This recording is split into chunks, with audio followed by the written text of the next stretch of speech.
할렐루야. 오늘 예배하시는 여러분 가운데 주님의 큰 은혜가 있게 되시기를 주님의 이름으로 축복합니다. 우리 앞에 계신 분들, 옆에 계신 분들에게 우리 반갑습니다. 그렇게 한번 인사하시죠. 반갑습니다. 네, 반갑습니다. 인사하시고요. 또 오늘 은퇴 감사 예배로 드리고 있는데요. 우리 옆에 계신 분들에게 우리 감사합니다. 또 우리 앞에 계신 우리 세 분에게 감사합니다. 그렇게 한번 마음을 담아 인사하겠습니다. 감사합니다. 네, 감사합니다. 네, 감사합니다. 오늘날 우리의 시대를 보면 교회의 위기의 시대인 것을 보게 됩니다. 교회 역사에서 위기가 아닌 적이 없지만 오늘날 교회가 겪고 있는 위기는요, 그 정도가 점점 심해지는 것만 같습니다. 특별히 한국 교회가 겪는 위기들은요, 교회가 위태해 보일 정도입니다. 여러 가지 위기의 일들이 있지만 오늘날 교회의 모습 가운데 교회가 위기를 겪게 되는 것은 교회가 정치와 결탁하게 된 일입니다.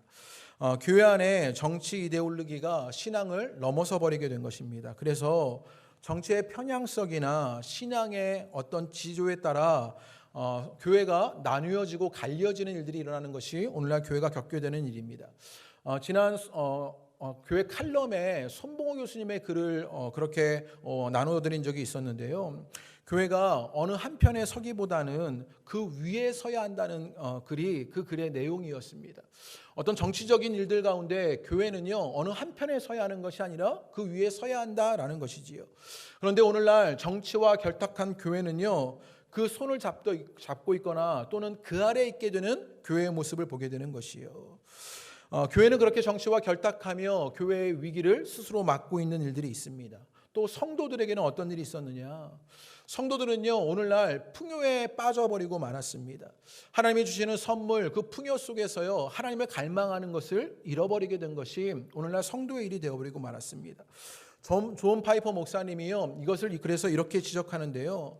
하나님을 갈망하지 않는 현대인들의 모습을 이렇게 이야기합니다. 제가 읽어드릴게요. 한번 눈으로 따라 읽어보시지요. 하나님을 향한 갈망을 대적하는 가장 큰 대적은 독이 아니라 사과파이다, 이렇게 말합니다. 하나님을 갈망하는 마음을 없어지게 하는 것이 사과파이 때문에 그 하나님을 갈망하는 마음들이 점점 사라져버렸다라고 그렇게 지적하고 있는 것입니다.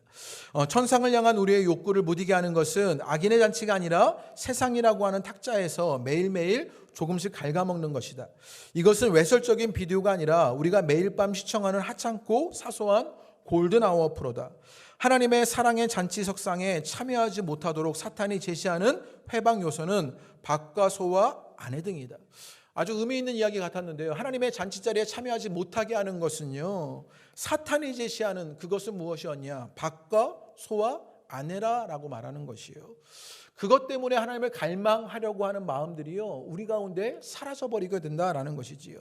그러면서 그 마지막에 뭐라고 이야기하느냐? 하나님을 향한 사랑을 대적하는 가장 큰 적은 그분의 원수가 아니라 그분의 선물이다라고 이야기합니다. 그분이 주셨던 선물이나 그분이 주셨던 풍요 때문에, 그분이 주신 그 애플파이 때문에 그것에 취해 하나님을 갈망한 것을 잃어버린 것이 오늘날 우리 시대의 교회의 모습이 되어버렸다라고 말하게 되는 것이에요.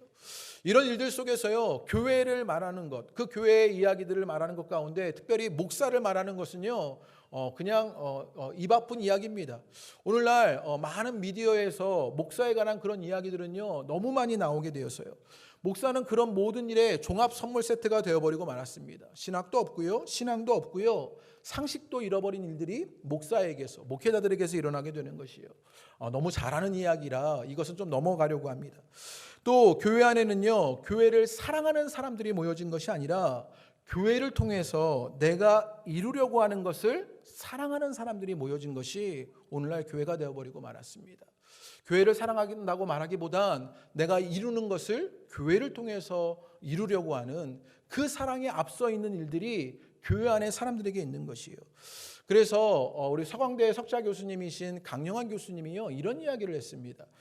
제가 읽어드립니다. 이론적인 무신론자들은 우리의 적이 아니다. 오히려 과학자들도 하나님의 계심을 부인할 수 없다.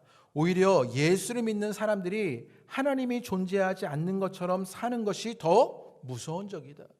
우리 시대의 적은요, 예수를 믿지 않는 사람들이 아니라 그 예수를 믿는 사람들이요, 하나님이 존재하지 않는 것처럼 살아가는 것, 그 잘못된 그리스도인들이 오늘날 교회의 위기를 만들어냈다라고 그렇게 지적하고 있는 것입니다.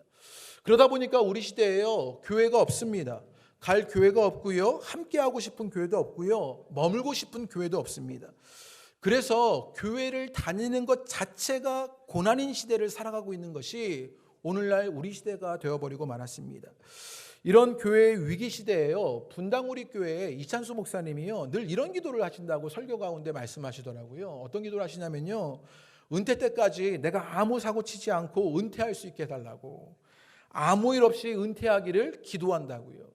어쩌면 은퇴할 때까지요, 아무 사고 치지 않는 것, 목회자에게, 성도에게요, 그 일이 얼마나 어렵고 힘든 일인가를 보여주는 일이 아닙니까?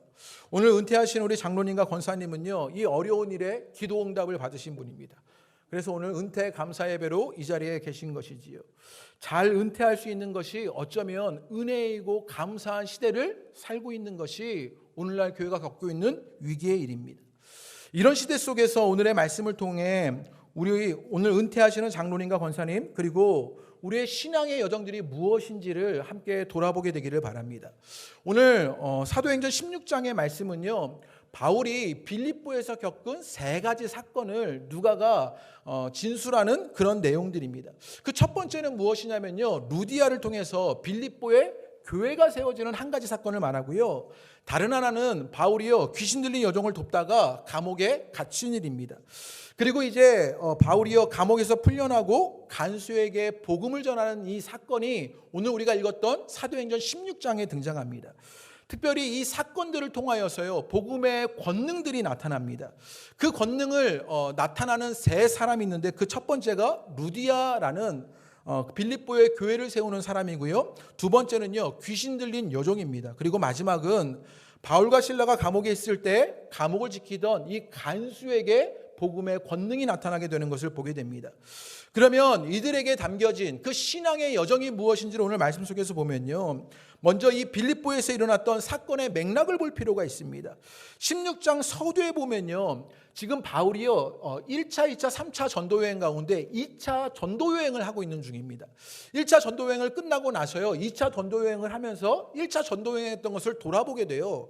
그러면서 놀라운 열매를 경험하게 되는 일이 2차 전도여행 가운데 있는데, 우리 5절 말씀을 다 같이 한번 읽어보겠습니다. 오늘 본문 5절을 다 같이 읽어보시지요. 읽겠습니다. 시작. 예, 여러 교회가 믿음이 더욱 굳건해지고 수가 날마다 늘어가니라.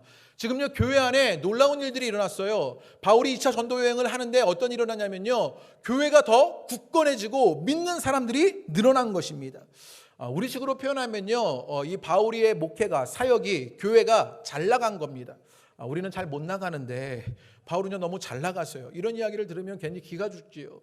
교회는요, 더 굳건해지고 믿는 사람이 늘어나는 것이지요. 교회는 질적으로 성숙해지고요, 양적으로 성장하는 일들을 경험하게 된 것입니다. 이런 일 경험하는 거 정말 쉽지 않은 것이거든요. 그런데 바울이 2차 전도여행 가운데 교회가 그렇게 질적 성장과 양적 성장을 일어나는 그런 일들을 보게 됩니다. 그러면 어떻게 해야 하느냐? 이 일을 탄력받아서요, 교회는 더욱 굳건해져야 하는 일들을 만들어가고요, 사람들은 더 많아지는 일들을 해야 할 것 같은데, 아주 흥미롭게요, 뒤따라오는 말씀을 보면요, 그런 일이 일어나지 않아요. 우리 6절 말씀을 한번 읽어보겠습니다. 우리 6절을, 16장 6절의 말씀을 다 같이 읽어보지요. 시작. 성령이 아시아에서 말씀을 전하지 못하게 하시거늘. 여기까지만 읽지요.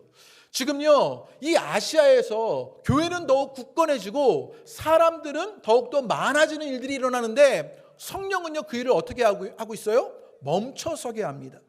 성령님은요, 그 일을 가로막고 있습니다. 잘 되어져 가는 듯한데, 성공하는 듯한데 성령님이 못하게 하시는 일들이 일어나고 있는 것이요. 이에 바울이요, 어떻게 하냐면요, 이런 거 너무 마음에 드는데요, 바울이 이렇게 성령님이 막아서자 그 성령님이 막아서시는 것을요, 거부합니다. 그래서 성령을 따르지 않으려고 해요. 그래서 오늘 말씀해 보면요, 6절의 말씀해 보면 바울이요, 터키 남부 지역으로 가게 돼요. 이제 아시아가 아니라 유럽에 가서 복음을 전하려면 그곳에 관문으로 가야 하는데, 오히려 그 터키 아래쪽으로 도망을 가게 되는 것이지요. 그러다가 또 말씀해 보면 비두니아로 가게 되었다라고 말하는 것인데, 이 비두니아는요, 터키 북쪽을 말하는 것이에요. 그래서요, 유럽으로 건너가야 할 그 길목으로 가지 않고 지금요, 바울이요, 도망치듯 도망하고 있는 것을 보게 되는 것입니다. 바울이요, 성령의 인도를 거부하는 것입니다. 그런데 이 바울이 충분히 이해되지 않습니까? 우리도 그럴 수 있기 때문이에요. 왜냐하면 무엇인가 잘 돼요. 성공하는 듯해요. 그러면 그것이 성령님의 뜻이냐, 그것이 하나님의 계획이냐 해석하게 되는 것이 우리들의 생각입니다. 그것이 하나님의 계획인 듯 포장하는 것이지요. 그런데 성령님의 뜻은요, 잘 되고 성공하는 데 있는 것이 아닐 수도 있습니다. 그래서 오늘 말씀해 보면요, 9절 말씀해 보면 이제 바울에게요, 그 두 번의 성령의 역사가 있고 난 이후에 세 번째 성령의 역사로 환상이 주어지게 됩니다. 우리 9절 말씀을 다 같이 한번 읽어보겠습니다. 우리 9절 다 같이 읽겠습니다. 시작. 밤에 환상이 바울에게 보이니 마게도냐 사람 하나가 서서 그에게 청하여 이르되 마게도냐로 건너와서 우리를 도우라거늘. 바울이요, 환상, 지금 꿈을 꾸고 있는 것입니다. 그 중에 그 꿈 가운데 마게도냐 사람 하나가 나타나서요, 마게도냐로 와서 우리를 도와줘라, 이런 꿈을 꾸게 된 거예요. 그런데 아주 흥미로운 게 있는데 이 환상을 본 것은 누구였냐면요, 바울이었어요. 9절에 말씀해 보면. 그런데 이것을 함께 결정하는 사람은 누구였냐? 그 뒤에 10절에 말씀해 보면요, 마게도냐로 가는 사람은 누구입니까? 우리가 라고 그 주어가 바뀌어져요.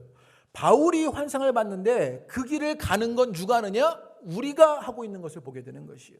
이게 교회의 모습입니다.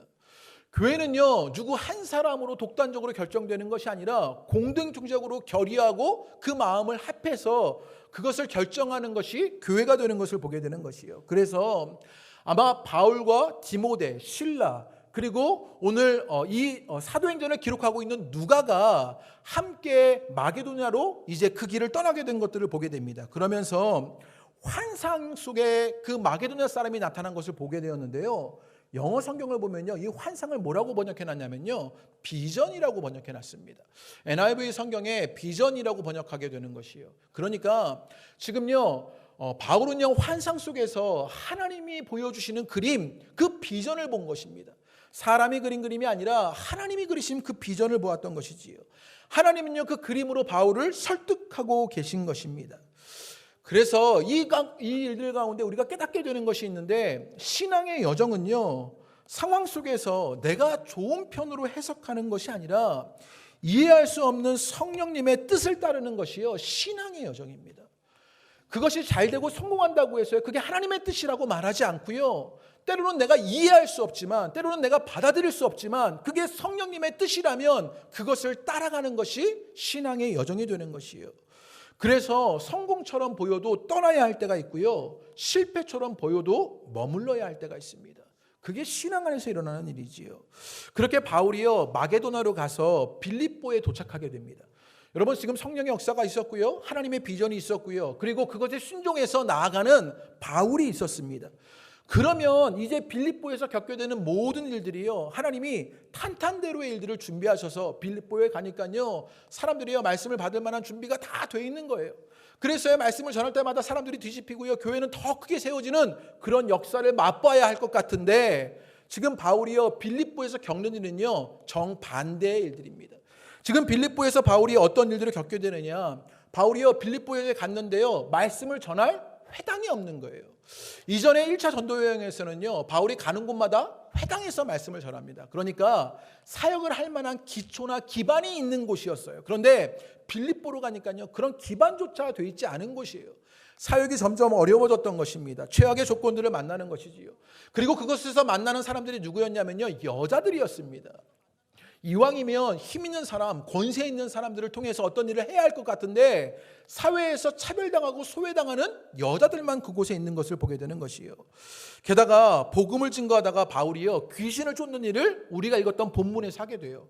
그러면 여러분, 누군가 귀신을 쫓은 거예요. 오늘 제가 딱 예배를 드리다가요, 귀신이, 지혜를 보고 해서 미안한데요, 귀신을 쫓은 거예요. 그러면 여러분들이, 우와, 우리 목사님 능력 있다 이러면서 막 소문이 나서요, 와, 목사님 우리 교회에 이제 귀신을 쫓는 그런 놀라운 일들이 일어났다 그러면서 사람들이 몰려들고요, 막 칭찬하고 그런 일이 일어나면 좋을 것 같은데, 제가 아직도 귀신을 못 쫓아봐가지고요, 그런 일이 일어나지 않는데, 오늘 바울이요, 귀신을 쫓아요. 그런데 오히려 어떻게 되느냐?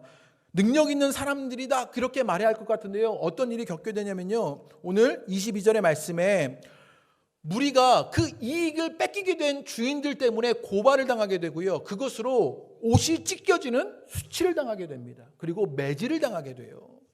귀신을 쫓아서 성령의 역사, 하나님의 능력을 보여내는데도 어떤 일들이 일어나게 되느냐? 여러분, 옷이 찢겨지고요, 매질을 당하게 되는 것이에요.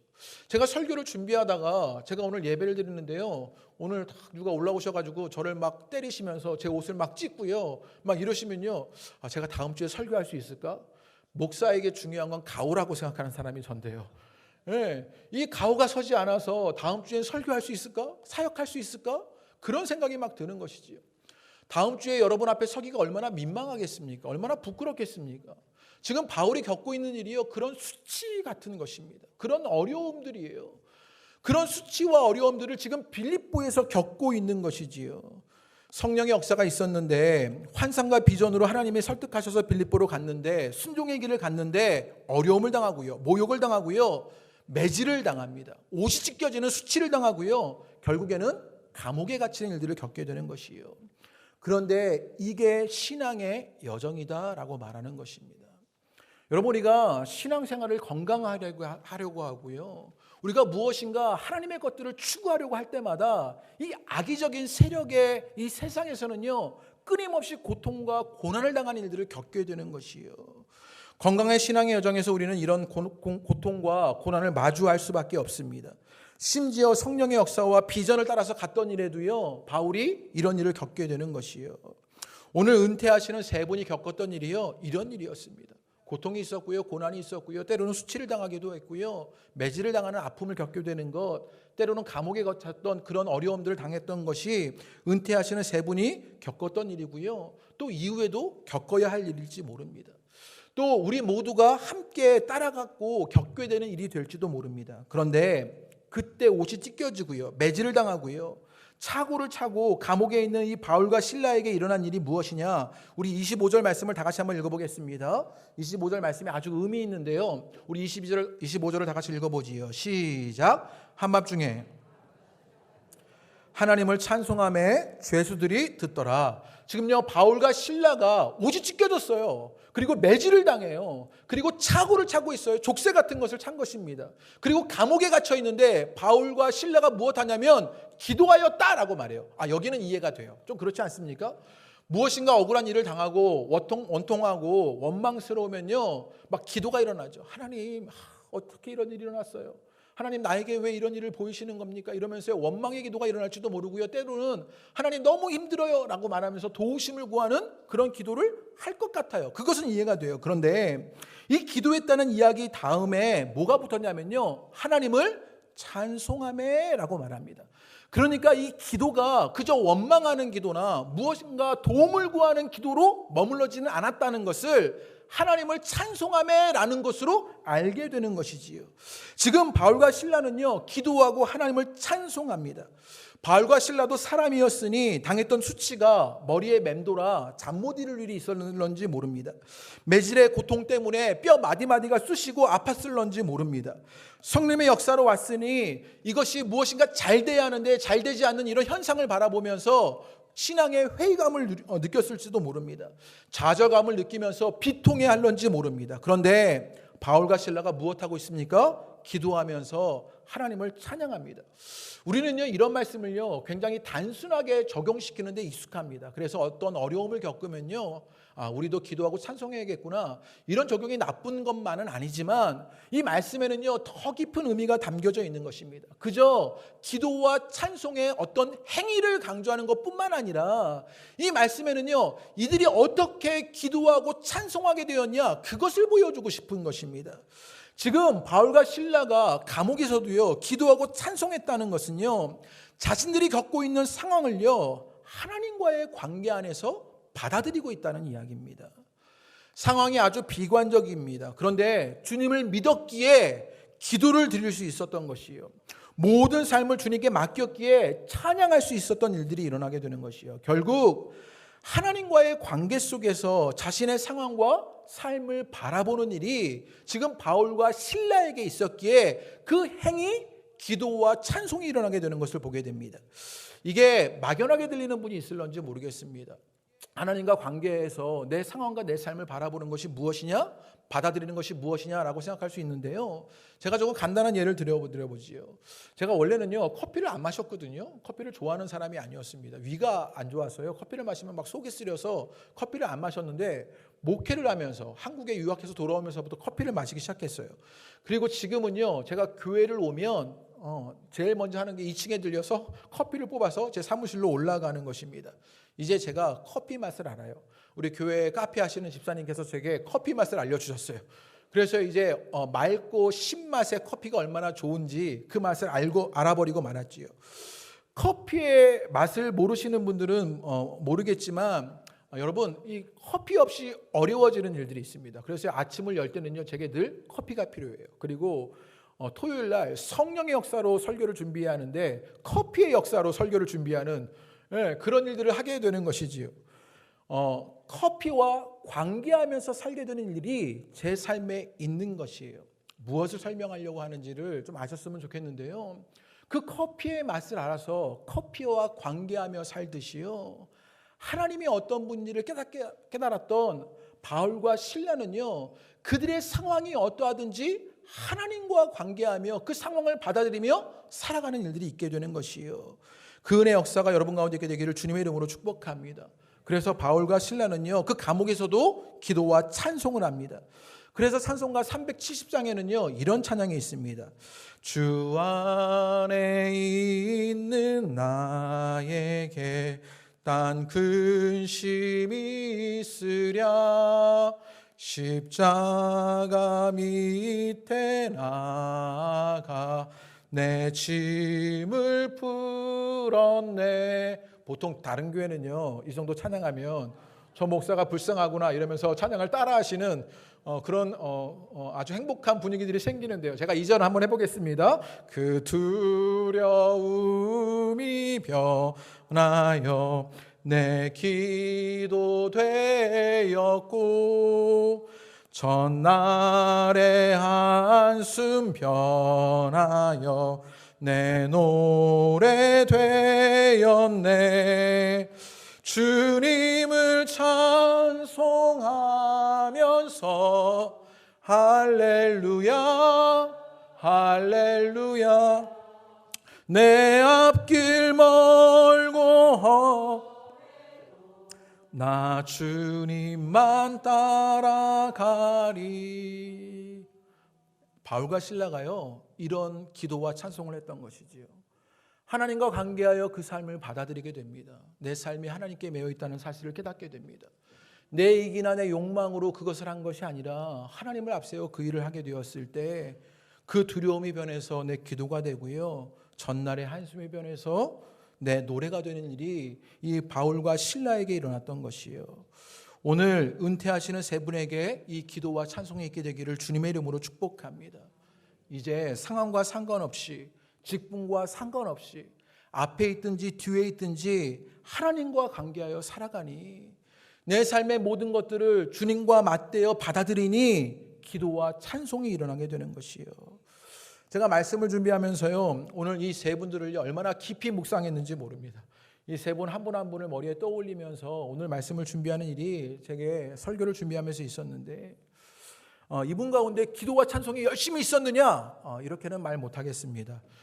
솔직한 목사거든요. 그래서요 이분들에게 어떤 종교적 행위로 나타나는 기도와 찬송들이 있었느냐? 제가 좀 이것을 풀어보려고 하는데요, 종교적 행위에 기도와 찬송이 있는 것이 아니라 하나님과 관계된 기도와 찬송이 이 세 분에게 있었던 것을 보게 됩니다. 제가 민양식 권사님의 이야기를 좀 하려고 하는데요, 제가 수요성 예배를 드리면요 기도를 인도하다가 눈을 살짝 뜹니다. 기도를 잘 하시는지 못 하시는지, 기도의 분위기가 어떤지를 점검하기 위해서 이렇게 염탐하려고 눈을 살짝 떠보지요. 제가 눈을 살짝 뜨면 우리 민양식 권사님은요 입을 꼭 다물고 계셔요. 본인이 말씀으로도 기도를 잘 못 하시겠다 이렇게 말씀하셔요. 권사하신 지가 꽤 오래되셨는데도 기도하는 것을 어려워하시는 권사님이십니다. 그런데요 이분이 하시는 기도와 찬송이 있습니다. 제가 이것을 설명하려고 하는데요, 하나님과 관계하여서 하는 기도와 찬송이 이분에게 있습니다. 지난 그 권사님의 사역 가운데 그 삶과 신앙 가운데 어떻게 하셨느냐? 어른들 한 분 한 분을요 하나님처럼 섬겼던 것이 우리 민양식 권사님이셨습니다. 음식을 만들고요, 그 음식을 나누고요, 챙기고요. 때로 우리 어른 권사님들에게 숱한 잔소리를 들어주시면서 우직하게 그 섬김의 자리에서 섬김으로 기도를 하셨던 것이 민양식 권사님입니다. 제가 권사님을 늘 뵈면서 할머니가 할머님을 섬기고 계시네, 이런 안타까운 마음이 늘 들었습니다. 그럼에도 그 할머니의 모습으로 그 어르신들을 끊임없이 하나님처럼 섬겨드렸던 것이 지난 민양식 권사님의 삶이었습니다. 그래서 교회에 많은 분들이요 민양식 권사님이 차려주신 밥과 식혜를 안 먹어본 분들이 없습니다. 그 식혜는요 다 민양식 권사님 표 식혜였습니다. 우리가 먹었던 그 식혜를 열심히 나누시며 많은 자들을 섬겼던 일이 민양식 권사님의 삶에 있었던 것이지요. 그 섬김이 기도였고요, 그 섬김이 찬양이 되었던 것이지요. 내 이익과 내 욕망을 채우려고 그렇게 있었던 것이 아니라 하나님과 관계하여 내 삶을 받아들여 섬김으로 기도했고 섬김으로 찬양했던 것을 보게 되는 것이에요. 그게 민양식 권사님에게 있었던 기도와 찬양인 것을 보게 됩니다. 또 오늘 여기 장혜정 권사님 앞에 앉아 계시는데요, 제가 장혜정 권사님과 이런 대화를 나눈 적이 있습니다. 이전에 교회에서 우리 권사님이요 한때 대장 권사님이셨습니다. 우리 장혜정 권사님은요 한가닥 하시는 권사님이었습니다. 우리 표현으로 날리는 분이었던 것이지요. 그래서 본인 입술로 남편을요 장로로 그렇게 섬겨주신 분이 우리 큰손 권사님이신 장혜자 권사님이셨습니다. 그런데 그 권사님이요 그런 대장 권사님이 되셨다가 호선학교에 오시게 되면서 어떻게 되셨느냐, 뒷방에 앉게 되셨습니다. 그러면서 권사님들이 하는 일들을 바라보면요 대장 권사님을 하셨던 분이요 뒷방 권사님이 되셔서 다른 권사님들이 하시는 그런 일들을 보면요 눈꼴이 쉽니다. 성에 안 찬 일들이요 가득한 것이지요. 그러면 나서서 감나라 배나라 이렇게 하는 것이요 우리에게 쉽게 일어나는 일들이에요. 그런데 장혜정 권사님이요 지난 교회에서의 모습에 어떻게 해주셨냐, 그 권사님이요 때로 실수하기도 하고요 다른 분들이 때로 잘못된 일들을 할 때도요 침묵해 주셨습니다. 기다려 주셨습니다. 침묵과 기다림으로 기도하고 찬송하는 일이 있었던 것이지요. 그러자 그 침묵과 기다림 속에서 우리 권사님이 속하신 목장에서요 정말 좋은 권사님들이 한 분 한 분 세워지기 시작했습니다.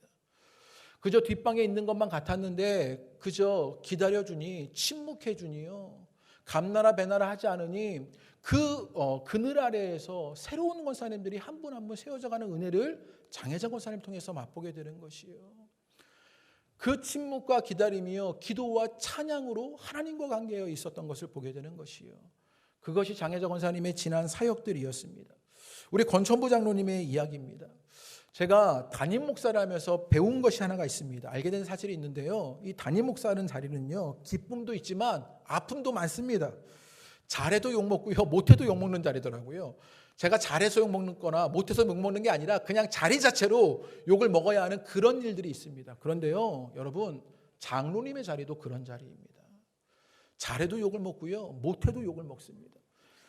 숱한 어려움들을 겪어야 하고 날선 비판들 앞에 늘 서야 했고요 따가운 눈초리들을 겪어야 하는 것이 장로님의 자리입니다.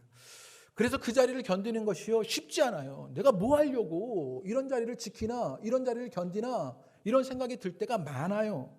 그런데 그 자리를 지켜 장로의 책임을 담당해 주셨습니다. 이전에 교회에 어려울 때 장로님과 제게 있었던 일화가 한 가지 있습니다. 이전에도 말씀드리지 못했던 그런 일화인데, 제가 처음에 교회에 왔을 때 교회가 어려움을 당하게 되었습니다. 경매에 넘어갈 수 있는 그런 위기가 교회에 있었습니다. 그런데 이럴 때요 이단은요 너무 잘 알아요. 그래서요 하나님의 교회라는 이단이 절묘하게 이 소식을 알고는요 찾아와서 매각을 제안했습니다. 제가 세습까지 했는데 이단에겐 팔 수가 없다. 그럼 내가 지옥 갈 수도 있을 것 같다. 제가 이러면서 그것을 거부했어요. 그런데 나중에 장로님이 저를 혼자 찾아와 주셨습니다. 그러면서 저 모르게 본인이 책임지겠노라고, 본인이 한번 앞장서서 그 일을 막아보면 어떻겠냐고 제게 그렇게 제안해 주셨습니다. 저는 앞길리 군말리 같은 젊은 목사이니 나이 든 내가 장로님이 앞장서서 욕먹고 교회를 지키며 그 책임을 감당해 보겠노라고 장로님이 제게 그런 제안을 해주시더라고요. 젊은 목사의 바람막이가 되어주고 그 책임을 담당하시려고 하는 그 마음을 제가 얼마나 깊이 있게 봤는지 모릅니다. 그렇게 묵묵히 우직하게 교회를 지키면서 그 책임으로 기도하시고 찬양하시는 일들로 하나님과 관계하고 그 신앙의 일들을 받아들이게 되는 것을 보게 되는 것이요. 때로 이 세 분들에게 지난 신앙의 일들 동안 수치가 있었는지 모릅니다. 매질 당하는 일이 있었는지 모릅니다. 차고에 묶이고요. 그래서 감옥에 버려진 듯한 그런 교회 형편이 있었고요. 그런 신앙의 어려움도 있었고요. 그런 성도들과의 관계가 있었는지 모릅니다. 사람들의 비난도 있었고 또 신실한 장로가 되지 못해 신실한 권사가 되지 못한 그 죄책감과 미안한 마음이 있었는지 모릅니다. 그럼에도 나의 모습과 상관없이 겪고 있는 상황과 상관없이 하나님과 관계하여 이분들이 가지신 인격과 신앙으로 기도와 찬양하신 일들을 보게 되는 것이요. 오늘 우리가 은퇴 감사 예배로 드리는 예배 가운데 이 세 분의 이 기도와 찬양을 본받게 되고 함께 그것을 축복하는 일들이, 격려하는 일들이, 위로하는 일들이 있게 되기를 주님의 이름으로 축복합니다. 그래서 이제 은퇴라는 새로운 상황에서도 하나님과 관계하며 살아가는 이 기도와 찬양이 일어나게 되기를 주님의 이름으로 축복합니다. 그러자 어떤 일이 일어나는가? 오늘 말씀이 아주 놀라운 일들을 보여주는데요. 그런 어려운 상황 속에서 하나님과 관계된 것으로 자신의 삶을 받아들여 기도와 찬양을 하게 됩니다. 그러자 어떤 일이 일어나게 되느냐? 큰 지진이 일어나서요. 옥문이 열리고 매인 것이 다 풀어집니다. 그런데 그것을 발견한 간수가 죄인이 다 도망한 줄 알고 자결하려고 합니다. 그럴 때요. 바울이 소리를 치는 것입니다. 우리 28절의 말씀을 읽어보겠습니다. 옥문이 열리는 큰 지진의 기적보다 더 놀라운 일들이 일어나게 되는데요. 우리 28절의 말씀 다 같이 한번 읽어보시지요. 읽겠습니다. 시작. 내 몸을 상하게 하지 말라. 우리가 다 여기 있노라 하니 바울이요 뭐라고 이야기하느냐? 우리가 다 여기 있노라 라고 이야기합니다. 옥문이 열려서 나갈 수 있었어요. 매였던 것들이 풀려서 자유를 누릴 수 있었습니다. 그런데 나가지 않아요. 그 자유를 누리려고 하지 않습니다. 도망갈 수 있는 기회에 지금 바울이 뭐라고 얘기하냐면 우리가 다 여기 있다라고 말하는 것이에요. 자신이 쓸 수 있는 권리를 포기한 것입니다. 자신이 누릴 수 있는 자유를요 포기한 것입니다. 그리고 그 불편한 자리, 감옥의 자리에서 우리가 다 여기 있다고 말하게 된 것이에요. 지난 세 분의 우리 권사님과 장로님의 사역을 보면 우리가 다 여기 있다라고 말한 것 아니겠습니까? 때로는 권리를 포기하는 일이 있었고요. 때로는 자유를 포기하는 일이 있었고요. 때로는 불편한 자리를 고수해야 하는 그런 어려움이 있었습니다. 우리가 다 여기 있노라라고 말하게 되는 것이요. 그런데 더 놀라운 것이 있습니다. 무엇이냐면 우리가 다 여기 있노라라고 하는데 바울과 실라뿐만 아니라 우리가 다 여기 있다고 말하면서 그 죄수들마저 그 자리에 있었던 것입니다. 이게 얼마나 놀라운 일입니까? 바울과 실라는 신앙이 있는 사람들이니까 그럴 수 있다고 여깁니다. 그런데 그 죄수들은요 그저 범법자들이에요. 그런데 지금 그 자리에 함께 머물러 있는 것을 보게 되는 것이에요. 어떻게 그게 가능하겠습니까? 어떻게 그게 일어나겠냐고요. 풀려날 수 있는, 자유를 누릴 수 있는 그 기회가 주어졌는데 계속 그 자리에 있는 것들을 보게 되는 것이에요. 이들에게 어떻게 그런 일이 일어나게 되었냐? 25절의 말씀에 보면요. 지금요 바울과 실라가 감옥에서 기도하며 찬양했습니다. 그때 그 끝에 뭐라고 이야기하냐면요. 죄수들이 듣더라라고 이야기합니다. 죄수들이 듣게 되는 일들이 일어나겠던 것이지요. 하나님과 관계하며 그 삶을 받아들이고 그 상황을 넘어서는 그 바울과 실라를 그들이요 알고 있었던 것입니다. 그 죄수들이 그 현장을 듣게 되었던 것이죠. 그랬더니 그들에게 경외감이 생깁니다. 그리고 그들에게 이제 하나님이 살아계시는 분이구나 라는 의식들이 생겨나기 시작하는 것이지요. 그들을 통해서 하나님을 보게 되는 일들이 이 죄수들에게도 일어났던 것입니다. 그러자 그들도 권리를 누리지 않고 불편한 자리를 고수하게 되는 일들이 있게 되는 것이에요. 오늘 세 분을 통해서 그 일들이 있게 되었을 때 우리에게도 이 고백이 있게 되길 원합니다. 우리가 다 여기 있노라. 그 권리를 포기하고요. 그 자유를 누리지 않고 불편한 자리를 고수하며 그 신앙의 일들을 감당하게 되는 것이에요. 그러자 그 뒤에 여러분 어떤 일이 일어나게 되었냐? 죄수들이 다 도망갈 줄만 알고 자결을 하려고 했던 이 간수가요, 구원을 말하게 되고 예수를 만나 그 가족까지 구원받게 되는 은혜의 역사를 맛보게 되는 것이에요. 이 은혜의 일들이 우리 혼나 공동체 안에도 일어나게 되기를 주님의 이름으로 축복합니다. 우리가 다 여기 있노라. 때로는 우리를 권리를 포기하는 일이 있어야 할런지 모릅니다. 때로는요, 우리의 자유들을 버려야 할런지도 모릅니다. 때로는요, 끊임없이 불편한 자리를 고수해야 하는 그런 일들을 겪어야 할런지 모릅니다. 그런데 그 일을 통해 우리가 다 여기 있노라 라고 말하니요, 사람들이 구원을 받게 되는 놀라운 역사를, 예수를 만나게 되는 은혜의 일들이 일어나게 되는 것이에요. 오늘 은퇴 감사 예배를 드리며 이것을 함께 가는 여러분 가운데 우리 호소나 공동체에 이 은혜의 역사가 있게 되기를 주님의 이름으로 축복합니다. 이 은퇴하시는 세 분의 일이요, 때로는 인간적인 이익을 포기하는 일이 될 수도 있습니다. 신앙적인 명예를 포기하는 것일 수도 있습니다. 사람들이 인정해주는 그 권리를 포기하는 것일 수도 있습니다. 그런데 그 자유와 권리를 내려놓으니 죽어가는 사람들이 구원을 얻게 되는 것입니다. 그게 은혜의 일입니다. 33절의 말씀에요, 제가 이전에 발견하지 못했던 정말 은혜의 일이 나타나고 있는 것을요, 33절의 말씀에 제가 보았는데요, 우리 33절을 한번 다 같이 읽어보겠습니다. 우리 다 같이 33절 읽어보시지요. 시작. 그 밤 그 맞은 자리를 씻어주고 자기와 그 온 가족이 다 세례를 받으니, 간수가요 어떤 일을 했냐면요, 그들을 데려다가 그 맞은 자리를 씻어주었습니다. 바울과 실라가요, 옷이 찢겨지는 수치를 당했는데, 매질을 당했는데, 차고에 매여 있어서 어려움을 당했는데요, 그 간수가 지금 무엇했냐면요, 그 매질 당한 그 맞은 자리를 씻어주게 되는 일들이 일어나게 되는 것이에요. 우리 세 분에게 우리가 해야 할 일이 무엇이겠습니까? 이렇게 이분들을 씻어줘야 하는 것 아니겠습니까? 그간의 사역 가운데, 그간의 어려움 가운데 당했던 아픔들, 상처들, 그리고 여러 가지 마음의 짐들이 있을런지 모릅니다. 그런데 간수가요, 그것을 씻어주는 일들을 하고 있는 것이요. 그리고 이 간수에게도 어떤 일이 일어났습니까? 자기와 그 온 가족이 다 세례를 받은 후에 이 간수와 가족들도 씻김을 받게 되는 은혜의 일들을 경험하게 되는 것이에요. 우리 호소나 공동체의 은혜의 역사가 있게 되기를 주님의 이름으로 축복합니다. 씻겨주고 씻김을 받게 되는 이 은혜의 역사를 보게 되는 것이요. 이제 세 분의 은퇴 이후의 삶을 통하여서 이 같은 은혜의 역사가 나타나게 되기를 주님의 이름으로 축복합니다. 그리고 그 하나님과 관계되는 삶을 통해 경외감과 하나님을 본 자들을 그 자리에 우리 모두가 함께 있어 우리 모두도요, 이런 은혜가를 누리게 되기를 주님의 이름으로 축복합니다. 말씀을 맺으려고 합니다. 성령님의 역사가 있습니다. 하나님의 비전으로 설득되고 순종하고 나가지만 신앙의 여정에는 여전히 고난이 있고 고통이 있는 것입니다. 그럴 때 우리는 무엇해야 하느냐? 하나님과 관계하여 우리의 인생들을 바라보게 되는 것입니다. 주님으로 우리의 삶을 받아들이는 것입니다. 내가 쓸 수 있는 권리와 자유를 행사하지 않는 불편함을 고수합니다. 그러자 죽어가는 자들이 살아나는 은혜를, 서로를 씻겨주는 은혜의 일들이 일어나게 되는 것을 보게 됩니다. 이 은혜의 역사가